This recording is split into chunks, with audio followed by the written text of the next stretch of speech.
311 or visit nyc.gov. This is New York City Comptroller Scott Stringer. My mandate is to watch the city's bottom line and grow our economy. That's why I hired the city's first chief diversity officer to increase contract opportunities for minorities and women across city agencies. If you are a business and want advice on working with the city or contracting with our office, check out the Diversity Initiatives section of our website at controller.nyc.gov. Thank you. This is Letitia James, New York City's public advocate. My office serves as a direct link between everyday New Yorkers and city government. Think of it as a watchdog that provides oversight for city agencies, investigates citizen complaints about city services, and makes policy recommendations. If you are in need of assistance and have had trouble getting through to 311, please call my office at 212-669-7250 or get help at pubadvocate.nyc.gov. Remember, for more information about New York City government services, dial 311. Our doors are always open, so it is illegal for a taxi to refuse you service because of your race, ethnicity, cultural background, disability, or gender, or based on your destination if it is within New York City, Westchester, Nassau, or Newark Airport. Please note, borough taxis can't pick you up in most parts of Manhattan. If you are refused service, contact 311. Make sure you have the medallion or borough taxi number, pickup location, date, and time. We need to know. You can make a difference. Hello, I'm Donna Corrado, Commissioner of the Department for the Aging. Are you age 60 or older? Our 260 senior centers offer social, cultural, educational, and health and wellness workshops, assistance with benefits, nutritious meals, and other life-giving activities. To learn more about DFTA, please call 311 or visit nyc.gov/aging. And remember to check on your elderly neighbors, especially during extreme weather emergencies.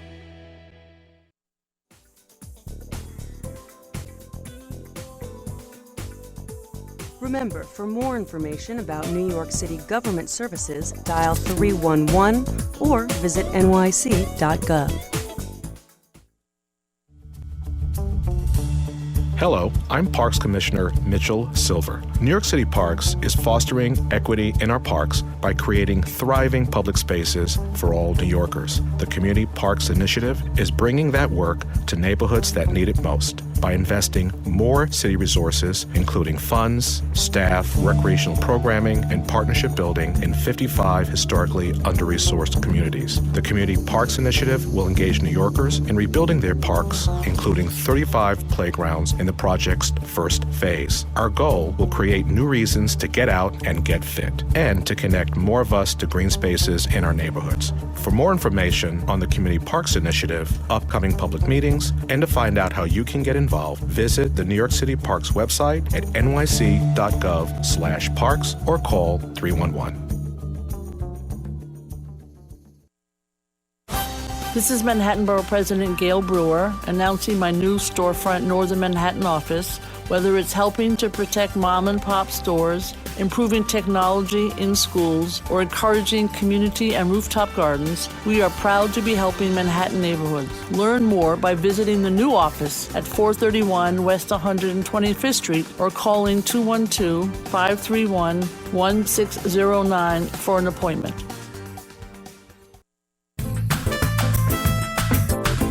Remember, for more information about New York City government services, dial 311.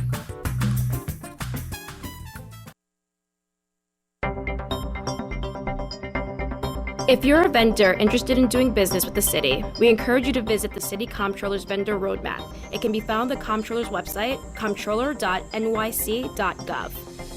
The Vendor Roadmap will give you essential information, requirements, and considerations for existing and prospective vendors, and also includes helpful links for MWBE and emerging business enterprises.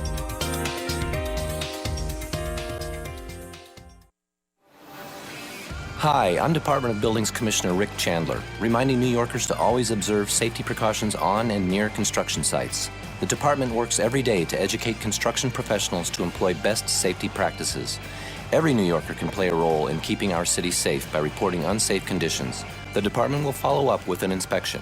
For more safety information, please visit nyc.gov and enter buildings in the search field.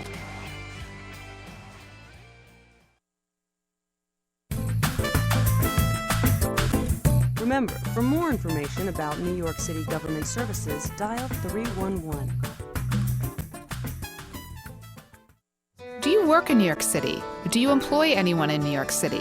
I'm Julie Menon, the Commissioner of the Department of Consumer Affairs, and we want you to learn about the city's paid sick leave law, which requires most employers to allow sick leave so employees can care for themselves or a family member. Call 311 or visit nyc.gov/paid sick leave to find out if the law applies to you. New York City works better with paid sick leave. Hello, this is Rose Pierre-Louis, Commissioner of the Mayor's Office to Combat Domestic Violence. We want all New Yorkers to know that if you're a victim of domestic violence, the Mayor's Office is here to help. Simply walk into one of the city's family justice centers to receive free and confidential counseling, immigration, children, and financial empowerment services, all in one location. Call 311, ask for the nearest family justice center, or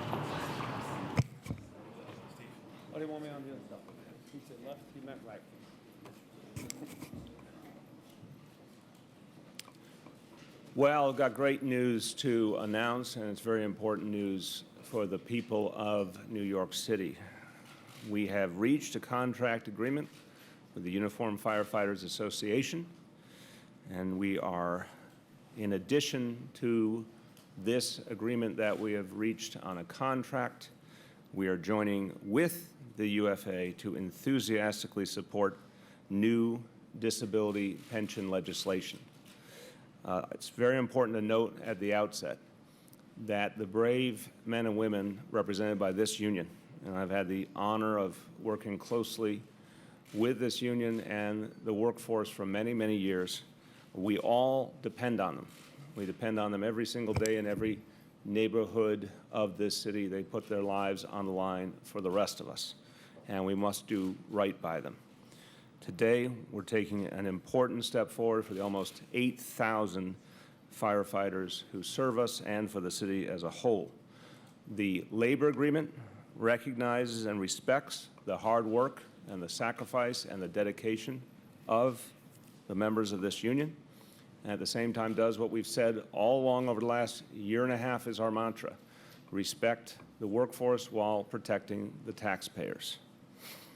When this contract is ratified, the City of New York will have contracts with 11 of the 13 uniformed unions under the fair pattern that we set last year. And again, when ratified, we will have 83% of the total city workforce under contract. We believe in the notion of true partnership between management and labor. I'm someone who believes deeply in the role of the labor movement in our society, the positive role it plays. There has been an atmosphere of respect and communication, even when there's disagreements, and I want people to understand that. You can disagree on any particular issue and still keep talking. You can disagree in any given moment and still recognize the many things that bind us together. I can safely say that the City of New York and all of my colleagues here, we never stopped talking to Steve and the other leaders of the UFA because there's a long-standing relationship here and a lot of mutual respect. And that spirit of communication and dialogue has led us to this day. I want to thank my colleagues. You'll hear from the Commissioner in a moment, but I want to thank the three people who really always need to be thanked when we successfully complete bargaining over a contract. One of them, First Deputy Mayor Tony Shores, cannot be with us because he's about to leave on vacation. But the two with us today, Bob Lynn, who's done an absolutely extraordinary job as our Commissioner for Labor Relations, had a very long night, but it looks none worse for the wear. Dean Foulahan, our Director of OMB, who always tells us what's possible and is a key partner with Bob and Tony in achieving these outcomes. Now, the work that the members of the UFA does is complicated, it is difficult, it is sometimes dangerous.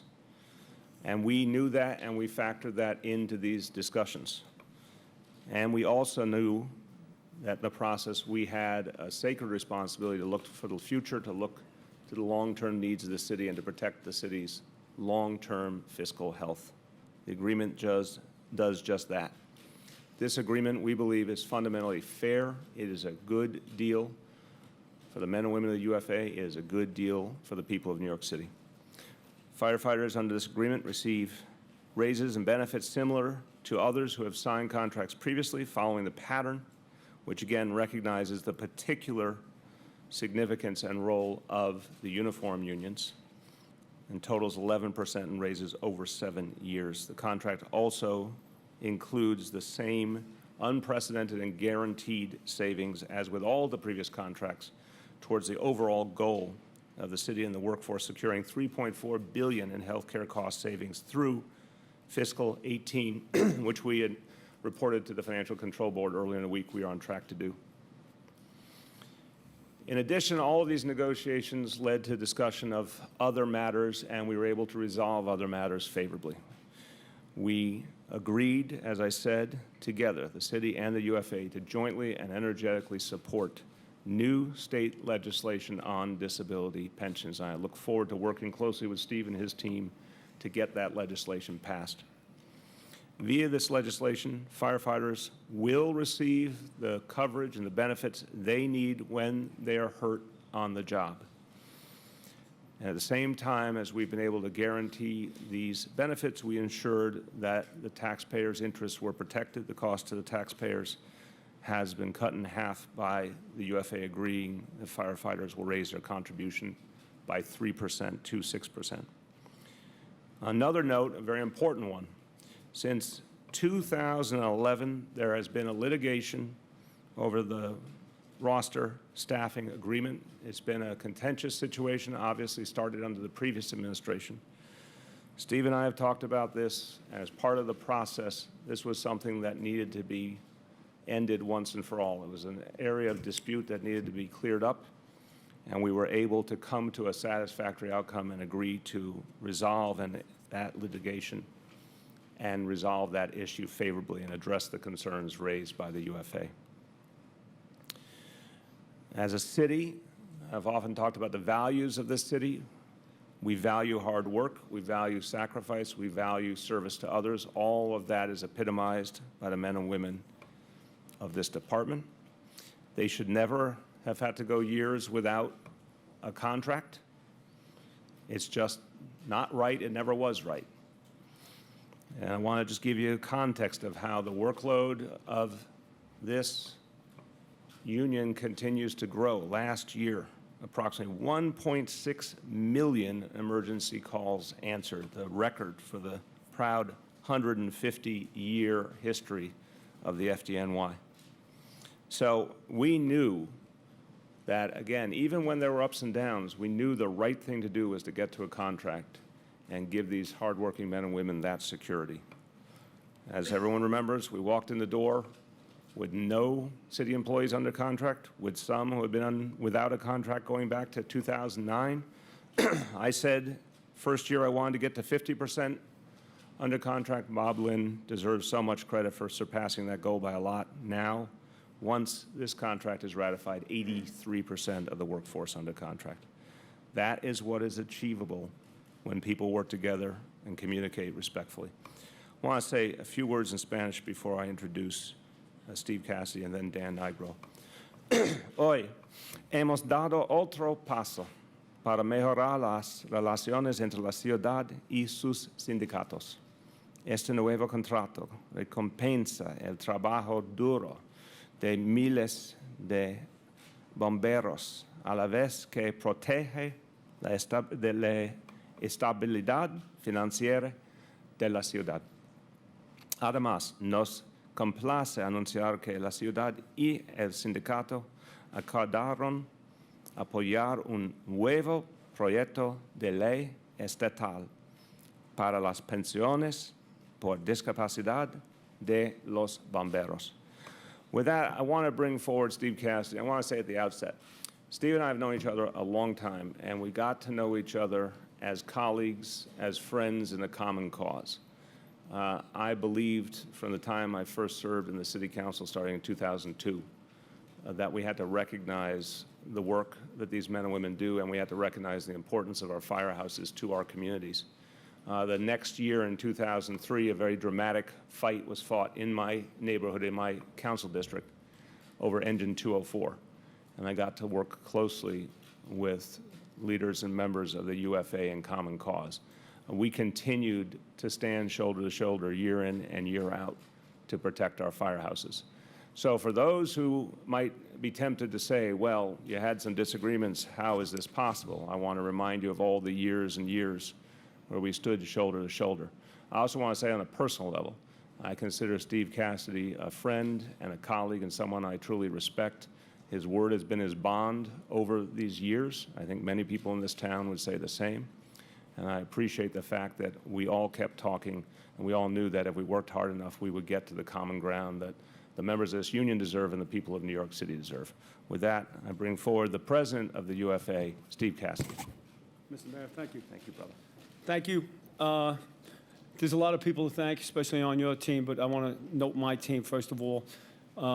It wouldn't have happened without 10 UFA board members who believed that it was important to engage in negotiations, which weren't easy. They weren't easy, and I'll get into that in a minute. But I want to thank my team.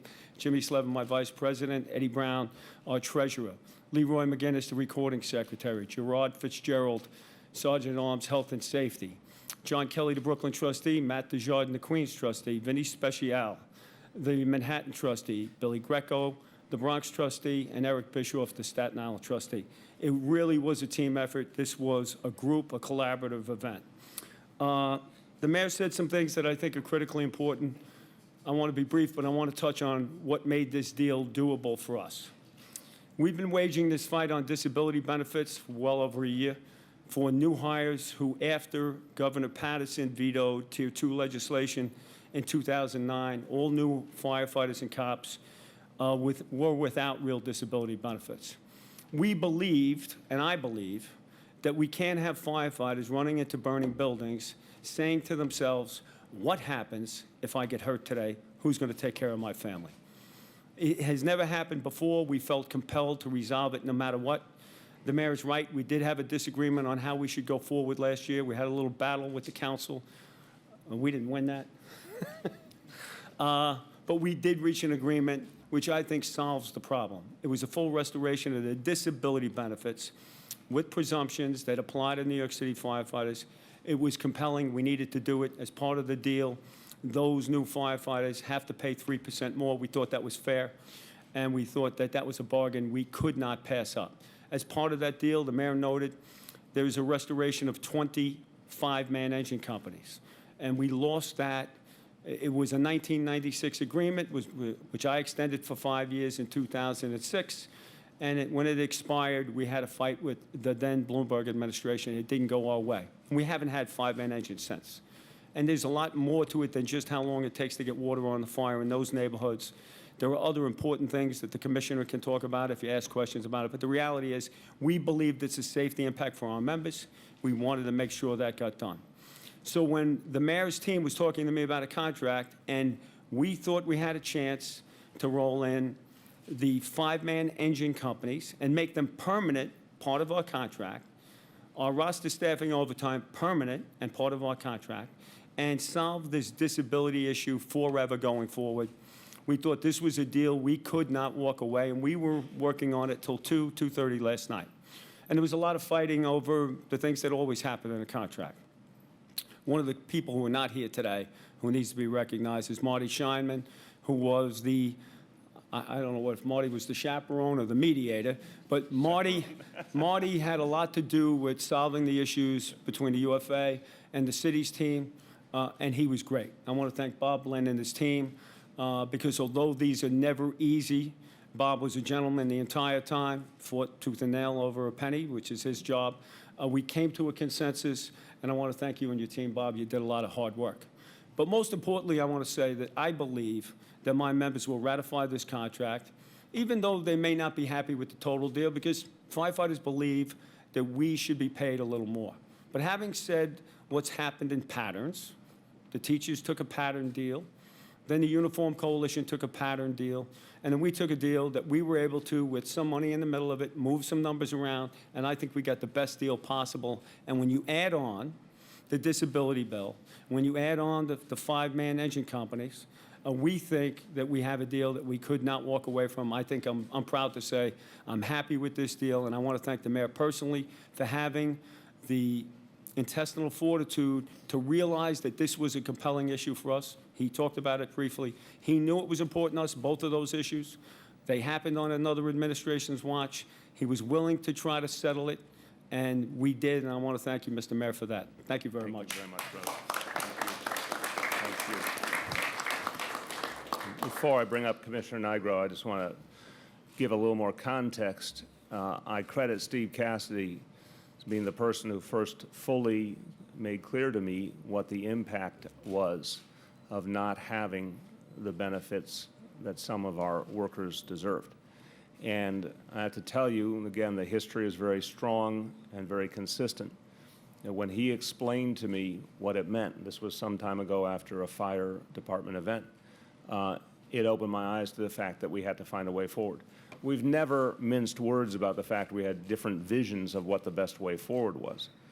But from that conversation on, I knew we had to do something different. We had to find a better path that was going to be more fair to the workers, and through a lot of hard work, we've gotten there. I want to give a lot of thanks as well to our commissioner, who I think has done an outstanding job leading our fire department, and certainly everywhere I go, whenever I visit a firehouse, I hear tremendous appreciation for this man and his leadership. Commissioner Dan Nigro.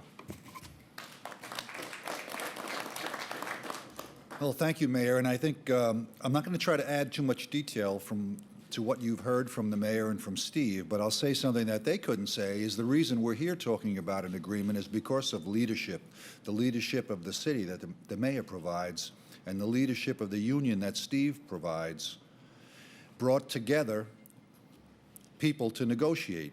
And negotiation goes two ways, back and forth it went. It was clearly cordial negotiations that brought about an agreement, an alignment, which is not always easy, of the people in this city, the taxpayers, of our brave firefighters, and of the operational needs of the fire department. And all three of those parties benefit from this agreement. So I think the leadership they provided as these negotiations went on was quite important. And I'd like to thank the members of my team that helped, especially my Chief of Staff, Bob Sweeney, who was up late last night with the rest of the team negotiating this agreement. Thank you. Thank you.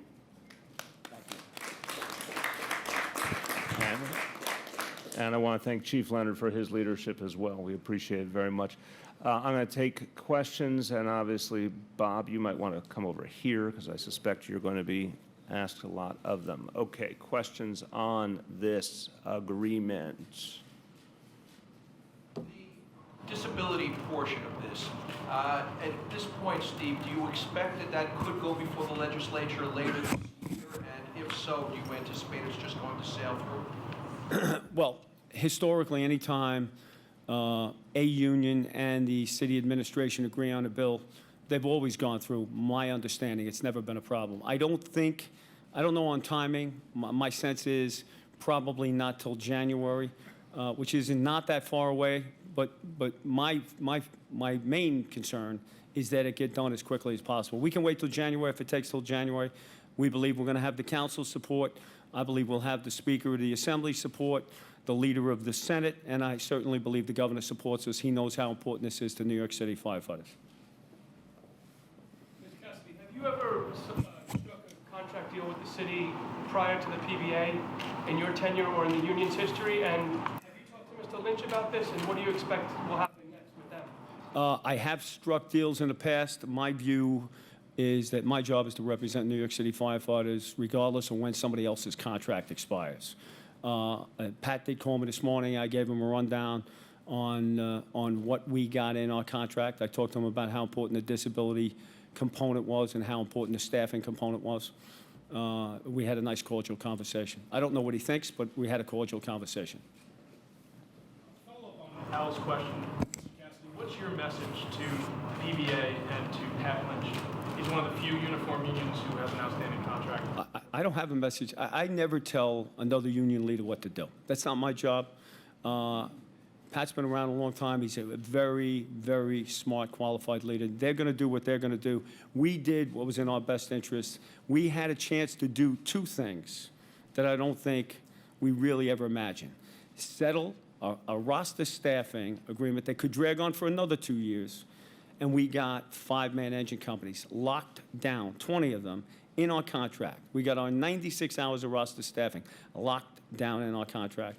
And we got a disability bill which solves a problem for 1,700 New York City firefighters and all the ones that are going to follow who never have to say, what if? What will happen to me if I get hurt today? We took that off the table.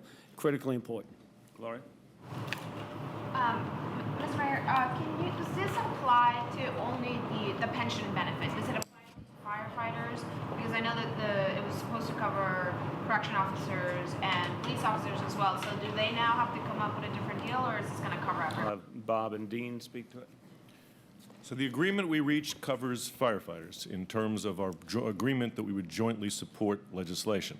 And the legislation that we will jointly support covers firefighters only.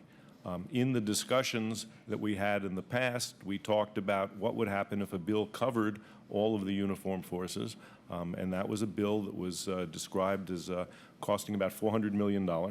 And we have in this agreement to support legislation for the UFA, we would intend to go forward and speak to all of the other groups and give them an opportunity to come in. So we have proposed that this is an agreement to support legislation for the UFA, but our hope is that others will come in and we will make a similar deal with all of them as well. So just to be clear, does the proposal you brought to the council a couple of weeks ago, is that still on the table in terms of correction officers and police officers? I'll start. Again, Dean, stay over here. And Bob, if you want to join in. So, again, based on the conversations I've had with Speaker Mark Viverito and certainly everything that we have seen in this process, you know, we're ready to pursue this legislation. That's the simple point. This is a new piece of legislation, the one that we're talking about today. I look forward to enthusiastically supporting it. Obviously, the council needs to get fully briefed, but based on the initial conversations, I believe they'll be very positive about it as well. And we'll all go together to Albany. We'll get a home rule message done here with the council's agreement and then go to Albany for passage. I agree with Steve's estimation of the history, that the history says when the mayor, city council, and union are all on the same page, that Albany generally goes along very rapidly. And I agree with Steve, too. We want to get this done at the first available opportunity. That certainly would be no later than January. We'd have a chance to get that started. So in terms of the other unions, again, the door is open to them if they want to talk about coming into this similar kind of arrangement. What is your message then, Mr. Mayor, to the PBA? This is a tough battle with the fire union, 8,000 members, but the police union, 20,000 plus. What's your message to? It's the message for any union not currently under contract, it's the same message. We welcome a chance to talk further. We welcome the chance to continue negotiations. Every union has to make its own decision. It looks like this deal doesn't have the gap between year 1 and 2 raises that some of the other uniformed officers have. Is it slightly front? The settlement has the same cost as all of the other pattern settlements with the uniformed superior officers and sanitation. In each of those agreements, I know 2 of them have the exact same dates for the increases, and part of the negotiations were if parties wanted to move money around to change start dates, then we would have to find funding within the agreement. I mean, that's what we did here. We did move the increases to an earlier date, and we found funding within the agreement to keep the costs within the pattern. I can't imagine that a lot of folks between 2009 and now are receiving the disability pensions, but is that retroactive? Like, would this legislation mean that they would, go and get this new package, or would it be they would be getting what was? According to the draft legislation, the proposed legislation, people who are now on board would have the ability to opt into this provision, into this language or not. And if they do opt in, then they would make the contribution. Question, Mr. Cassidy, was it difficult at all to get members to swallow contributing extra 3%? Was that Well, we haven't ratified the contract. We just negotiated last night at 2 o'clock in the morning. I think the answer to that is going to be absolutely not. We think 3% additional is fair. Firefighters who hired 20 years ago paid a pension based on their age. Many of them were paying around 5, 6, 7%. So the new hires, when the legislation, when Governor Patterson vetoed Tier 2, they went into Tier 3, and Tier 3 was an automatic 3%, but you had no disability benefits. We believe that the 3% that they have to pay for the restoration of the disability benefits is more than fair. I want to thank the mayor and his team on that. We think it's fair, and we think every single one of our members will opt in immediately. Bob, in the wake of Steve's conversation with Pat Lynch, have you had any conversations with him or anyone else from the PBA about coming back to the table rather than just proceeding ahead on the arbitration? I've had no further conversations yet. In terms of this agreement, assuming it's ratified, how much do you think it strengthens your case that the PBA should be held to the same terms? I think the arbitration is going forward. I think we presented a good case in that arbitration, and that is separate from these negotiations. We reached a very good deal with the UFA that worked for both the city and for the UFA. Gloria. Thank you. For Mr. Cassidy, I understand you're agreeing to drop the lawsuit to the council that you filed a couple of weeks ago, and I just have another question on that. That's true. We did agree to drop the FOIL request lawsuit against the council in light of the fact that we have a deal on a disability benefit. We need a home rule from the council. The mayor asked me to do it. We were happy to do it as part of this deal. And the other question is, I wonder if there's a reopener clause as part of this deal, if the PBA is able to get more, or can the UFA come back and ask to get the same deal? There's not a reopener as part of the agreement. Commissioner, how important? Bob, let me just say that we have language in the agreement that allows us, that I can't memorize it, but in effect it says if any uniform union does better during a 7-year period, we would be allowed to go to arbitration immediately on the expiration of the contract. The contract will expire on July 31st of 2016. We thought that was important language for us. 17. I'm sorry, 16, I wish. 2017, that was important for us, and we believe it helps us.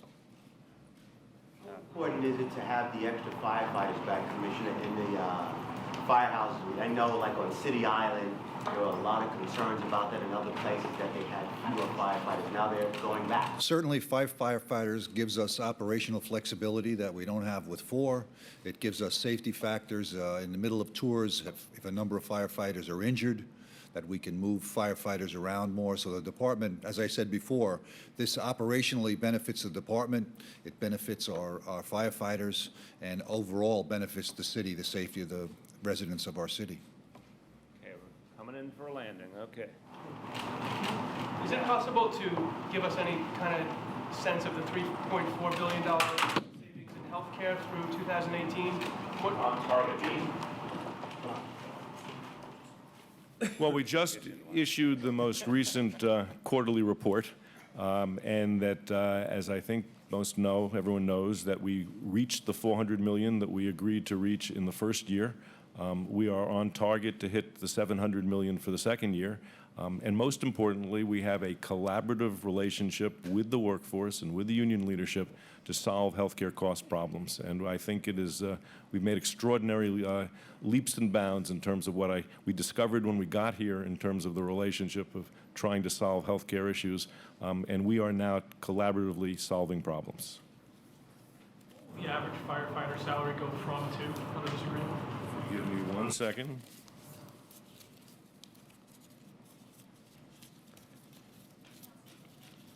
We have that, or we can give it to you right afterwards. I'll get it to you right afterwards. Last call. Going once, going twice. Thanks, everyone.